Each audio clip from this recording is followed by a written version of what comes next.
जी तो प्यारे बच्चों, कैसे हैं आप? मैं उम्मीद करता हूँ आप सब ठीक होंगे। आज की वीडियो में बात करेंगे हम आपसे chapter number 14 atmosphere class 11 chemistry, इसके एक्सरसाइज में मौजूद तमाम शॉर्ट क्वेश्चन आंसर्स की। So stay tuned. Welcome to GS academy YouTube channel. तो बेटा, लास्ट सीरीज़ में हमने एमसीक्यूज़ को हल किया था, अब हम करते हैं शॉर्ट क्वेश्चन आंसर्स। और देखिए आपके सामने जो है पहला क्वेश्चन किया जा रहा है। Identify and briefly explain three major natural sources of air pollutants. ठीक है, हमने आइडेंटिफाई करना है और ब्रीफली एक्सप्लेन करना है three major natural sources of air pollutants को। तो बेटा, इसका जो जवाब है वो हम ये लेंगे। Major natural sources of pollutants जो हैं वो ये हैं। सबसे पहले आप वॉल्केनिक इरप्शंस जो हैं वो ले सकते हैं। Release sulphur dioxide, ash and gases into the atmosphere.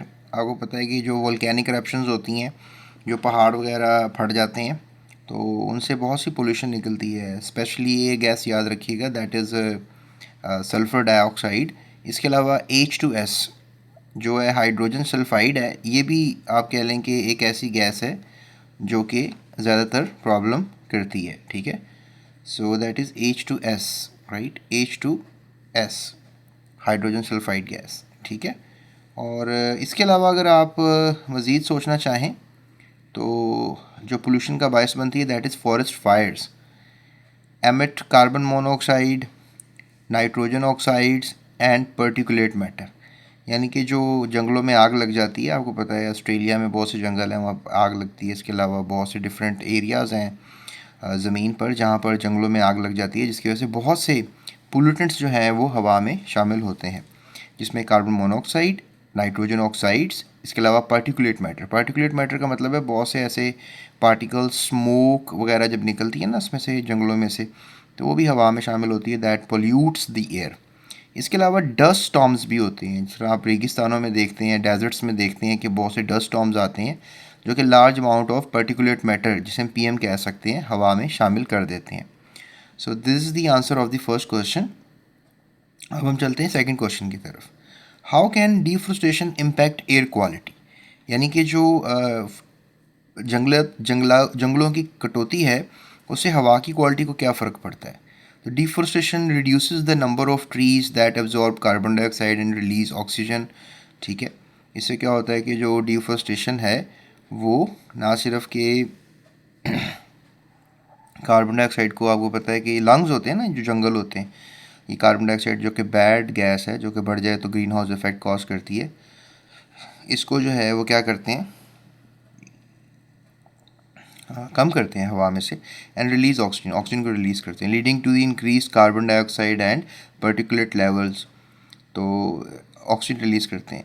तो अब इससे क्या होगा कि जब डिफॉरेस्टेशन करेंगे, यानी डी मीन्स कम करना, फोरेस्टेशन जंगलों को, तो दैट लिटरली मीन्स कि आप ऑक्सीजन जो है वो एब्जॉर्ब नहीं होगा, और कार्बन डाइऑक्साइड जो है, ऑक्सीजन रिलीज़ नहीं होगा और कार्बन डाइऑक्साइड जो है वो एब्जॉर्ब नहीं होगी, तो कार्बन डाइऑक्साइड बढ़ जाएगी, increased carbon dioxide and particulate levels. इसके अलावा जंगल नहीं होंगे तो बहुत से डिफरेंट पार्टिकल्स वगैरह को भी ये रोकते हैं जंगल, और सैलिनिटी को रोकते हैं, यानी कि जब सैलाबी रेले आते हैं तो उसके पानी को भी रोकते हैं।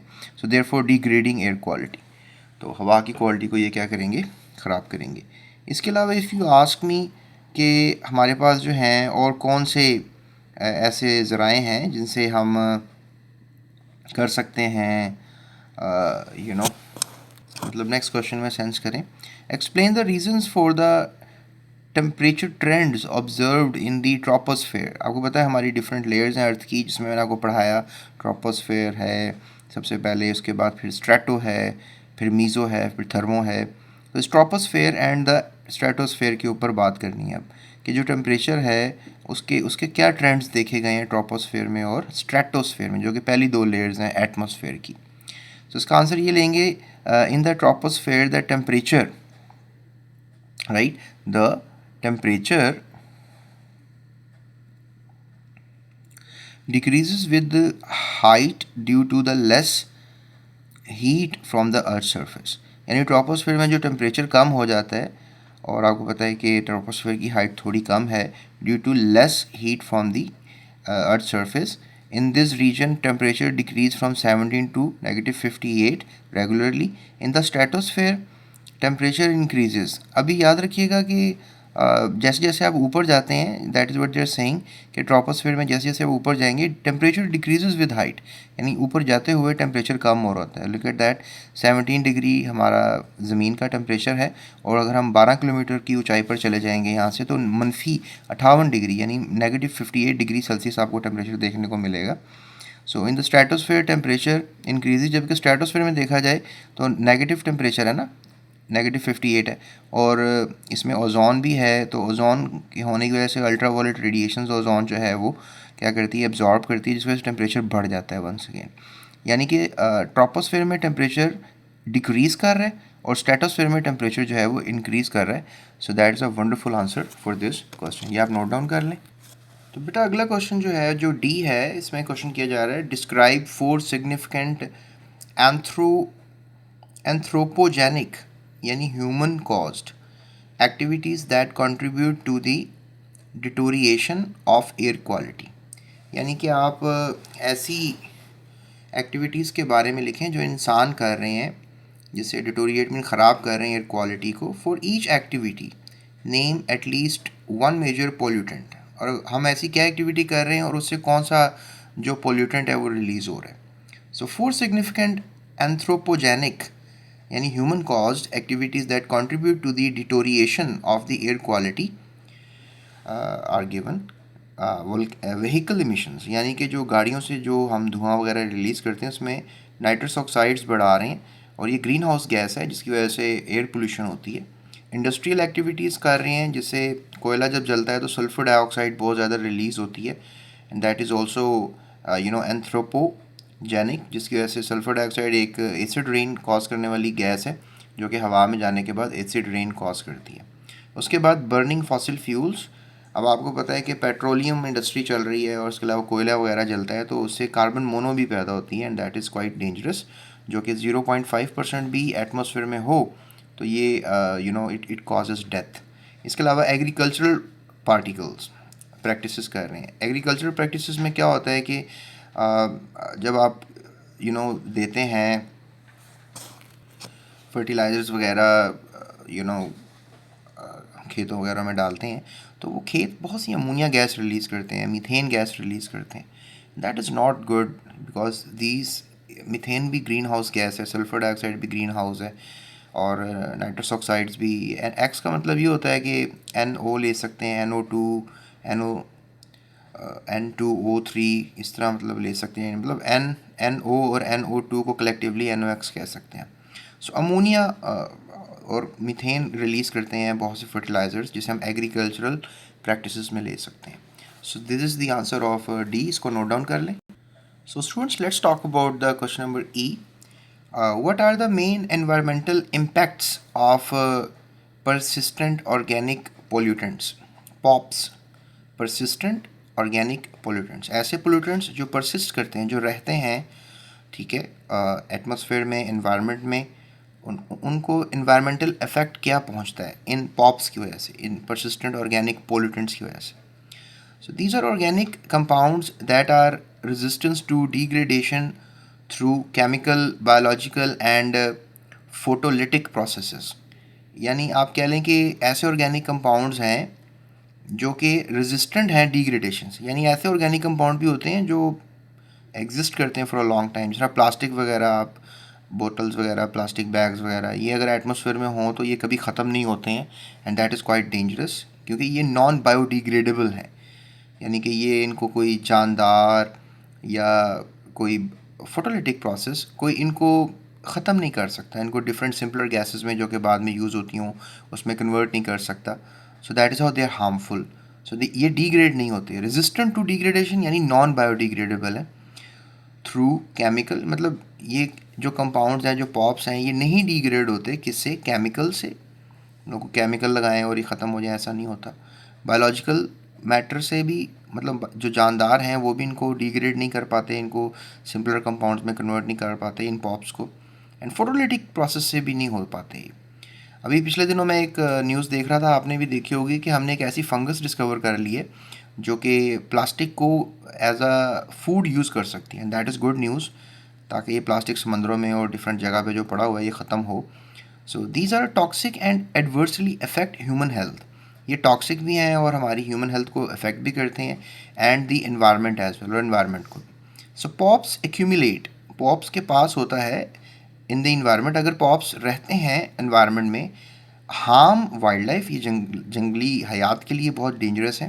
कंटामिनेट सॉइल, गंदा करते हैं, गंदला देते हैं सॉइल को, ख़राब करते हैं सॉइल की क्वालिटी को, एंड वाटर, ठीक है, और पानी को भी।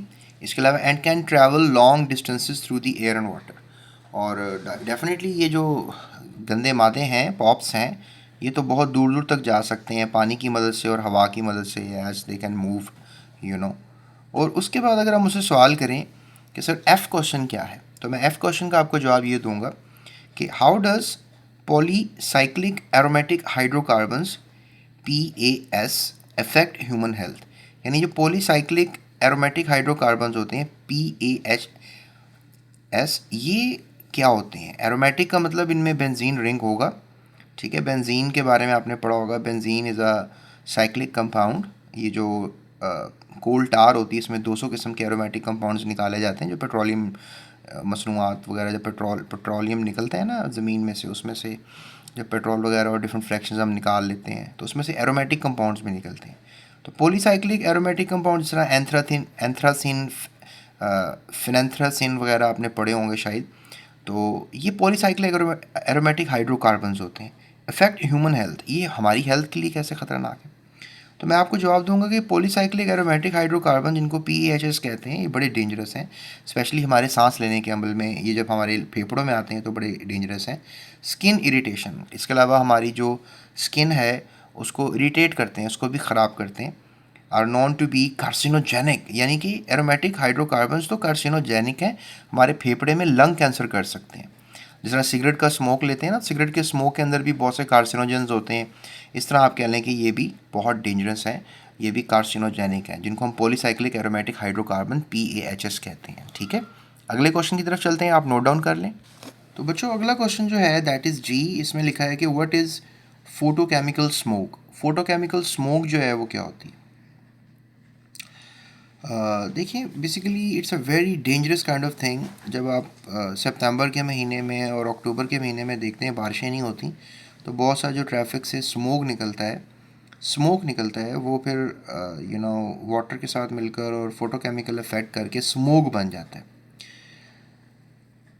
ये जैसे पूछा भी जा रहा है कि इसकी कंडीशंस बताएं, कैसे बनता है, और इसमें कैसे इन्वॉल्व हो जाते हैं सेकेंडरी पोल्यूटेंट्स। तो फोटोकेमिकल स्मोक जो है एक मिक्सचर है हवा का और पोल्यूटेंट्स का, produce when nitrogen oxides and volatile organic compounds.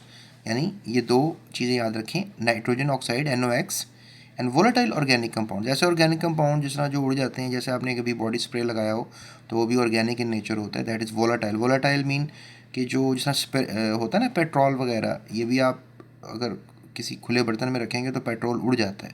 इसका मतलब है कि जैसे स्पिरिट होती है, ये भी ऑर्गेनिक कंपाउंड है और उड़ जाती है, दैट इज़ उसका उड़ जाना नॉर्मल टेम्परेचर पे, दैट क्रिएट्स वॉलेटिलिटी, तो उसको वॉलेटाइल ऑर्गेनिक कंपाउंड कह सकते हैं।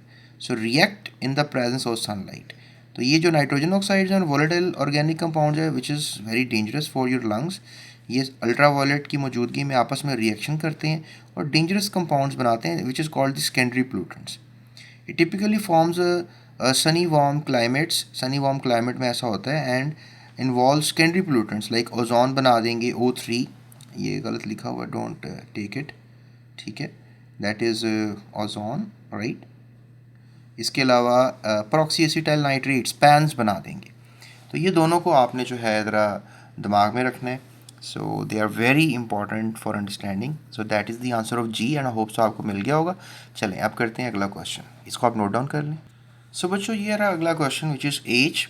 इसमें कहा जा रहा है what data does the air quality index, right, AQI, आपने पढ़ा नहीं होगा पहले, AQI सुना होगा ख़बरों में। AQI is air quality index, यानी हवा में जितने भी पार्टिकुलेट मैटर होते हैं उनकी तादाद को गिना जाए तो that is called air quality index. System provide, हमें क्या चीज़ AQI प्रोवाइड करता है? तो AQI system provides data on the concentration of major air pollutants, यानी कि ये जो पार्टिकुलेट मैटर होता है हवा में, इनकी क्या मिकदारें हैं, इनकी क्या तादाद है, that is concentration, including ground level ozone, ठीक है, यानी कि जो ओजोन है वो कितना है, ठीक है।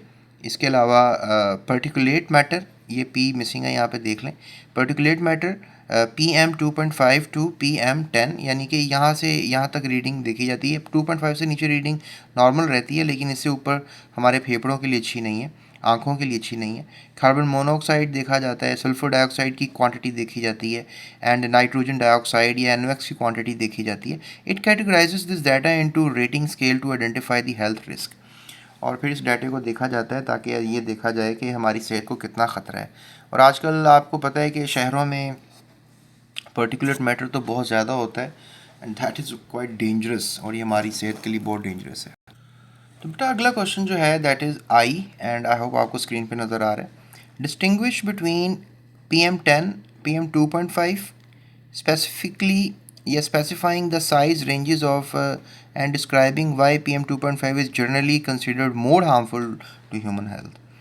देखो बेटा, ये PM10 जो है are particles equal to less than 10 micrometres, यानी ये बेसिकली साइज़ बताया जा रहा है पार्टिकल्स का कि 10 माइक्रोमीटर से जो है, जो इनका साइज़ काम है। 2.5 का मतलब ये है PM2.5 particular matter less than equal to 2.5 micrometres. तो ये जो साइज़ होगा ना 2.5 माइक्रोमीटर्स, ये कैसे डेंजरस हो सकता है ये मैं आपको बताता हूँ। Is more harmful and it can penetrate deep into the lungs and enter the blood stream. ये मैटर हमारे खून में शामिल हो जाता है, ये मैटर हमारे खून में शामिल नहीं होता, फेफड़े खुद गंदे हो जाते हैं, इनको रोक लेते हैं, लेकिन ये पार्टिकल तो बाईपास कर जाता है लंग्स को, ये जो PM2.5 पार्टिकुलेट मैटर है, और causing heart and lung disease. तो ये बड़ा मसला है जब स्मोक होती है ना, दैट इज़ नॉट गुड। उसके बाद अगला क्वेश्चन है जी, ये नोट डाउन कर लें आप। What are the main chemical process involved in the formation of acid rain. Acid rain में जो है वो कौन कौन से प्रोसेसेस जो हैं वो इन्वॉल्व होते हैं, मतलब केमिकल्स इन्वॉल्व होते हैं। तो केमिकल, सल्फर डाइऑक्साइड को याद रखें, बताया मैंने पिछले क्वेश्चंस में भी। नाइट्रस ऑक्साइड्स को याद रखें, नाइट्रोजन ऑक्साइड्स कह सकते हैं आप इनको। React with water vapours in the atmosphere to form sulphuric acid. ये सल्फ्यूरिक एसिड बनाने में डेफिनेटली जब सल्फ़र की ऑक्साइड जो हैं वो पानी से मिलेंगी तो सल्फ्यूरिक एसिड बनेगा, H2SO4 या H2SO3 सल्फ्यूरिक एसिड, या sulphurous acid H2SO3 sulphurous acid होता है। उसके बाद फिर नाइट्रिक एसिड बन सकता है नाइट्रोजन के मिलने से, HNO3 या HNO2। HNO3 जो है दैट इज़ नाइट्रिक एसिड, और HNO2 इज़ नाइट्रस एसिड, ये बन सकते हैं, and which fall as a acid rain. और फिर ये खेतों को, बिल्डिंगों को तबाह कर सकते हैं, and they can cause many destructions, और ये अच्छा नहीं है। आपकी खेत की फसल तबाह हो सकती है, आपके जो पुराने मॉन्यूमेंट्स हैं वो तबाह हो सकते हैं एसिड रेन से, जंगलात की तबाही हो सकती है, लॉट ऑफ डिफरेंट सॉइल की इरिडेशन हो सकती है, सॉइल ख़राब हो सकती है, उसकी इरीगेशन प्रॉपर्टीज़ ख़त्म हो सकती हैं। तो ये सब करते हैं ये केमिकल जब एसिड रेन की शक्ल में नीचे गिरते हैं आकर ज़मीन पर, ठीक है। तो बेटा अगर हम अब के क्वेश्चन की तरफ चलें, what are the specific measures to control smog, यानी जो स्मोग है इसको कैसे हम रोक सकते हैं। To control smoke the following measures can be taken. Reducing vehicle emissions, अपनी गाड़ियाँ कम कर दें, जैसे अभी EVs आ रही हैं, इलेक्ट्रो मोटिव व्हीकल्स आ रही हैं, that is good. Using cleaner fuels, हम सल्फ़र निकालें, जितना भी फ्यूल है सल्फ़र फ्री कर दें उसको, दैट इज़ गुड। करते नहीं है वैसे जो पेट्रोकेमिकल्स के जो मालकान हैं। लिमिटिंग इंडस्ट्रियल पोल्यूटेंट्स, इंडस्ट्री के जो पोल्यूटेंट्स हैं इनको कंट्रोल करें। प्लांटिंग ट्रीज़, बहुत ज़्यादा पौधे उगाएं, and implementing air quality regulations, और एयर क्वालिटी को बेहतर करने के कोई कवानीन पैदा करें। तो अगला क्वेश्चन अगर हम देखें that is how does the catalytic converter reduce harmful vehicle emission. ये जो गाड़ियाँ होती हैं इनके जो साइलेंसर्स होते हैं ना, इसकी बैक साइड पे प्लैटिनम मेटल्स के मदद से जो है एक एक सिस्टम बनाया जाता है, that is called the catalytic converter. और प्लैटिनम काफ़ी महंगा होता है, और काफ़ी महंगा कह लें वो साइलेंसर होगा जो गाड़ियों में लगा होगा, लेकिन लगाते थे लोग ताकि ये जो डेंजरस गैसेज हैं ये हवा में ना है। इनकी खासियत ये होती है कैटालिटिक कन्वर्टर्स की कि कार्बन मोनो को कार्बन डाई में कन्वर्ट कर देते हैं, नाइट्रस ऑक्साइड्स को नाइट्रोजन गैस में कन्वर्ट कर देते हैं। इसके अलावा जो अनबर्न हाइड्रोकार्बन्स होते हैं उनको कार्बन डाइऑक्साइड और कन्वर्ट कर देते हैं वाटर में। अनबर्न हाइड्रोकार्बन में आप मीथेन ले लें, इथेन, प्रोपेन, ब्यूटेन, जो भी गैसेस जलती नहीं है तो वो कैटालिटिक कन्वर्टर में जब आती हैं तो वो आकर इनको कन्वर्ट करते हैं और उनको लेस हार्मफुल गैसेस में कन्वर्ट करते हैं। ये गैसेस ज़्यादा हार्मफुल हैं, या अनबर्न हाइड्रोकार्बन ज़्यादा ग्रीन हाउस गैसेज हैं, ये ज़्यादा हार्मफुल हैं। तो इनको ये कन्वर्ट करते हैं into a less harmful gases, या कह लें कि हार्मलेस गैसेस या हार्मलेस सब्सटेंसेस आप कह सकते हैं। ठीक है, इसको आप नोट डाउन कर लें। तो बच्चों लास्ट बट नॉट लीस्ट एम क्वेश्चन की तरफ चलते हैं, जो कि आपकी एक्सरसाइज का आखिरी क्वेश्चन है। Describe the sources of lead and mercury pollution. Lead और मरकरी से भी पोल्यूशन होती है, ये भी बताएं। लेड पोल्यूशन की अगर हम बात करें तो लेड जो है वो गैसोलिन से comes from the leaded gasoline, यानी कि जो गैसोलिन होती है उससे लेड निकलता है। लेड पीबी आपको पता है सिंबल है इसका, पीबी, ठीक है। And that is basically very very dangerous. और बैटरी मैन्युफैक्चरिंग से भी आपको मिलता है, मतलब बैटरीज़ में अगर ये मट्टी में दब जाए बैटरीज तो लेड मट्टी में आ जाता है, फिर वो मट्टी पानी में जाएगी तो लेड मछलियों में जाएगा, मछली आप खा लेंगे, that is quite dangerous. Lead क्या करता है, आपके हार्ट अटैक्स और ब्रेन मेल फंक्शनिंग्स करता है, वेरी डेंजरस अगर आपके पास ये हैवी मेटल आपके ब्लड में आता है। और पेंट्स में भी लेड डालते हैं ताकि ज़रा पेंट की शाइनिंग बढ़ाई जाए, तो that is also not good. Mercury pollution हो रही है तो कोल बर्निंग से मरकरी हासिल होता है, माइनिंग से मरकरी जो है वो हासिल होता है, और माइनिंग से ये पोल्यूशन बढ़ता है, और इंडस्ट्रियल वेस्ट में मरकरी काफ़ी होता है। सो प्यारे बच्चों ये थे शॉर्ट क्वेश्चन आंसर्स। नेक्स्ट हमारा टारगेट होगा डिस्क्रिप्टिव क्वेश्चंस, जो कि तकरीबन 1 2 3 4 क्वेश्चंस हैं, इनको भी हल करेंगे मेरी नेक्स्ट वीडियो में। तो अभी तक मैंने आपको तकरीबन 20 मिनट में ये सारे शॉर्ट क्वेश्चंस करवाए। होप सो आपका मेरा सफ़र अच्छा गुजरा होगा। सब्सक्राइब कीजिएगा। नोट्स चाहिए तो डिस्क्रिप्शन में नंबर दिया हुआ है, वो आप डायल करें और व्हाट्सएप करें मुझे, इंशाल्लाह मैं आपको नोट्स प्रोवाइड कर दूंगा। और ऑनलाइन ट्यूशन्स चाहिए तो उसके लिए भी हमारा सिस्टम काम करता है, ऑनलाइन ट्यूशन्स भी मिल जाएंगी। केमिस्ट्री आसान करेंगे, biology, physics, math, computer, whatever you want to study आसान करेंगे आपके लिए। अपना बहुत ख्याल रखिएगा, चैनल को जाते सब्सक्राइब कीजिएगा। अल्लाह हाफ़िज़।